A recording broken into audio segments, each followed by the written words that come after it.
नमस्कार। मोर आज गोटे छोट कविताटी यही कविताटी समाज को एक उत्तम शिक्षा देव बोली मु आशा करे।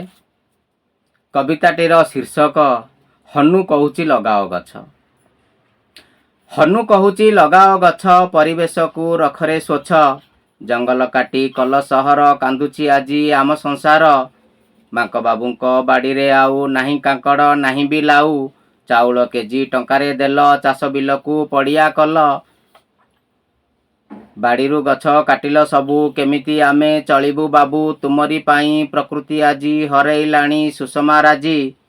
पशु पक्षींक बंश केते बुड़ी गलाणी, जान एमंते जीव जगत बंचिबा पाई। बण जंगल काटिब नाही, पशु ओ पक्षी गछ ओ लता। धरणी पाई चंदन चिता, मनीष भाई न हुଅ पछ, हनु कहूची लगाओ गछ।